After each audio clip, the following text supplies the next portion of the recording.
Une nouvelle fois, Jésus nous surprend avec ses guérisons particulières et surtout dans ces lieux qu'on pourrait qualifier de nouveaux pour lui.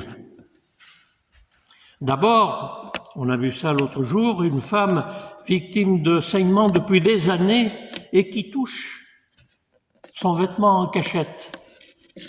Là, Jésus se voit révéler une nouvelle forme du ministère confié par le Père. Il la guérit dans un lieu étranger, éloigné des contrées habituelles pour lui.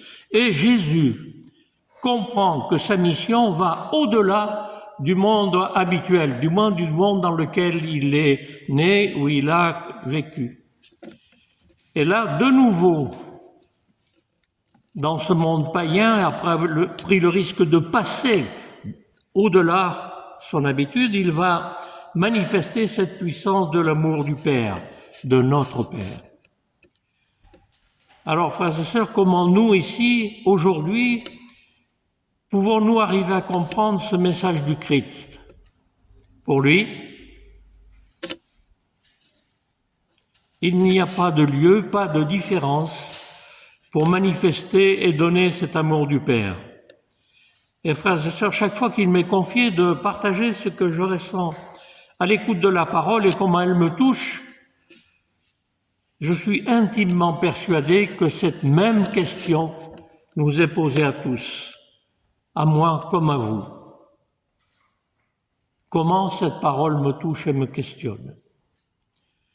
Certes, ces attentions, cette sollicitude de Jésus pour le monde dans lequel il vit et dit et redit l'amour infini du Père, ces attentions nous sont données gratuitement, généreusement, sans aucune condition.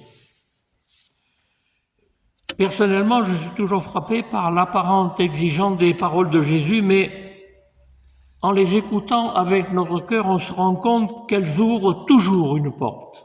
Toujours. Par exemple, heureux êtes-vous si vous faites ceci ou cela, si vous accueillez les pauvres, etc., etc., si vous nourrissez, etc. Ceci pourrait paraître une condition, ça n'en est pas une. Ceci est l'ouverture à toutes les possibilités. Ceci, si vous faites ou si vous ne le faites pas, nous donne le choix. Ceci ne coupe rien, il ouvre tout. Mais aujourd'hui, voilà un sourd-muet qui est amené à Jésus par la foule, qui lui supplie de le guérir en lui demandant de poser les mains sur lui.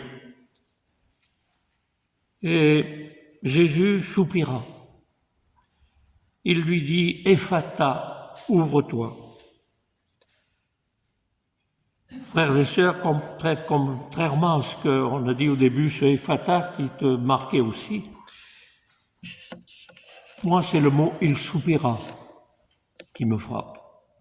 On amène ce sourd-muet à Jésus, il soupire, et il fait ce qu'on lui demande. Alors, je me suis dit, c'est comme dans nos prières, Seigneur, je sais que je te fatigue. C'est peut-être pour ça que tu soupires. Mais je sais que mon insistance sera entendue. Puisque Jésus a soupiré, mais il l'a fait. Donc ça veut dire insiste. Peut-être aussi, frères et sœurs, que c'est nous les sourds qui n'entendons pas toujours ce que nous dit le Seigneur.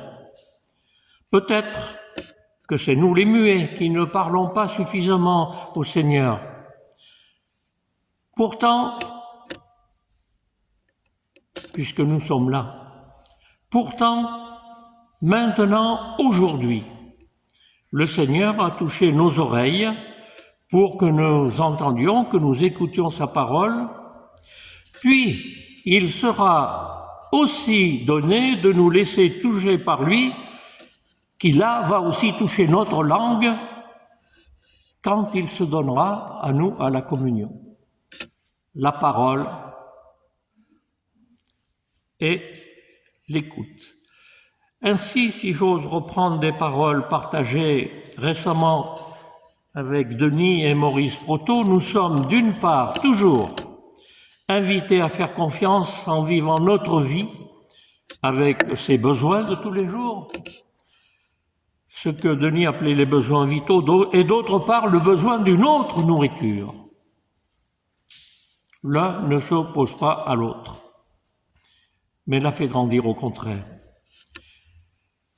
Cette autre nourriture est proposée par Jésus toujours et aujourd'hui encore et comme demain encore. Et pour conclure, ce mot de Maurice Proto qui nous avait un peu percuté à la fin, il nous a dit ceci: le temps de Jésus, c'est aujourd'hui. Amen.